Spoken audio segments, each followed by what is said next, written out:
Өнөөдөр Бээжин хотноо дэлхийн 2 дугаар дайны төгсгөл Японы түрэмгийллийг дарсан чөлөөлөх дайны ялалтын 70 жилийн ойн байрыг ёслон тэмдэглэж цэргийн томоохон парад зохион байгууллаа. Энэхүү чагсаалыг 49 орны төрийн тэргүүн өндөр түвшний хүмүүс цамины талбай энэ дээрээс үзэж сонирхсон юм. За тэдний дунд Монгол Улсын ерөнхийлөгч Элбэг Дорж, Оросын улбаны улсын ерөнхийлөгч Путин нар хүндтэй байр эзэлсэн нь чөлөөлөх дайнд Монгол, Орос, Хятад улс хамтын хүчээр ялалт байгуулсныг илэрхийлэн харуулжээ гэж үзэж болохоор байна. Хятадын коммунист намын төв хорооны ерхий нарийн бичгийн дарга, Хятад улсын дарга, цэргийн төв зөвлөлийн дарга Ши Жинпин цэргийн цүрц чагсаалыг нээж хэлсэн үгэнд дэлхийн инх тайвны төлөө улс үндэстнүүд хамтдаа урагшлахыг хүсч үүний тулд Хятад улс цэргийн хүчийг 300 мянгаар хорогдуулахаа мэдэгдлээ. Түүний хэлсэн энэ үг олон улсын хэвлэл мэдээллийн анхаарлыг ихэд татлаа, том гүрнүүд батлан хамгаалах салбартаа хамгийн их хөрөнгө оруулалт хийж зэвсэг техниктэй технологийн шинжилтүүдийг байнга хийдэг.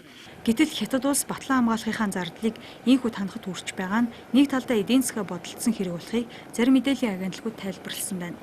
Хятад улс ялалтын баярын парадыг маш өндөр түвшинд зохион байгуулсан бөгөөд чагсаалд үзүүлсэн машин техник зэрэг зэвсгүүдийн 80% нь шинэ техник технологийн зэвсэглэл бөгөөд анх удаа олон нийтэд дэлгэн үзүүлж байгаагаараа онцлог боллоо.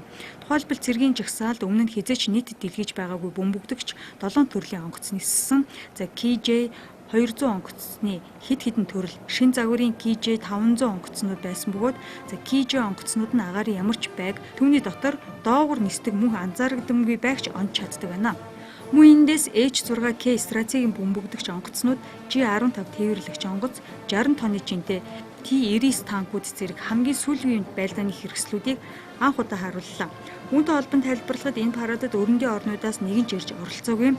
Хэрвээ оролцвол Хятад улс батлан хамгаалах салбарынхаа хүчийг энэ үеэр дэлгэн үзүүлсэн учраас тус улсын улс төрийн агуулгыг дэмжсэн байр сууриас харагдах байсан гэж олон улсын томчид үзэсгэж байлаа. Дэлхийн 5 твийн 17 орны армийн хайрцагласан чагсаал ялалтын парадад оролцсон. За энэ бол Хятад улс анх удаа гадаадын цэргийг парадад оролцуулж байгаа тохиолдол юм.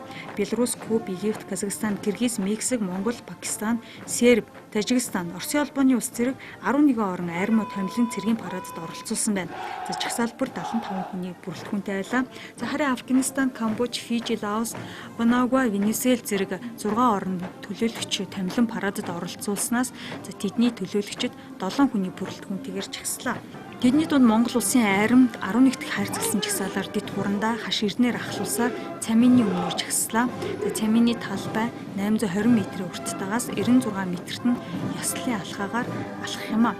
Парадын эхний хайрцагт Хятадын 100 гаруй ахмад дайчдыг 40 мотоциклоор хамгаалуулсан чагсаал явсан нь анх удаа ахмад дайчдыг чагсаалд оролцуулсан явдал боллоо.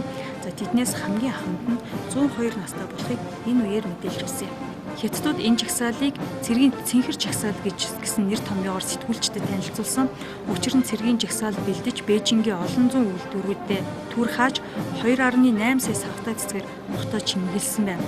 Тийм ч учраас Бээжингийн тэнгэр цэлмэг харагдаж байна гэсэн мэдээнүүд олон улсад цацагдж байна. За мөн аюулгүй байдлыг өндөр түвшинд хангаж сайн дурын 850 мянган хүн харуул хамгаалтанд ажиллаж байна.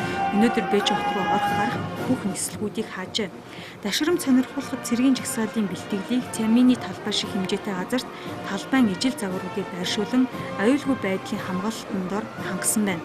Иймхүү дэлхийн хүчирхэг гүрэн бол бүгд найрамд Хятад ард улс цэргийн сүрт чагсаалаа 70 удаагийн их бууны буудалгаар эхэлж мянган хүний найралдууг 4 цаг дуулуулж харуулын хүндэт цэрэгтэй анх удаа эмгэгтэй цэргүүдийг чагсааж цэргийн чагсаалын олон анх бичиг санаачилсан сэтгэл хөдлөсөн парадыг дэлхийн нийтийн анхааралд хүргэхдээ дайны дэлхийд инх тайвныг уриалсан юм а.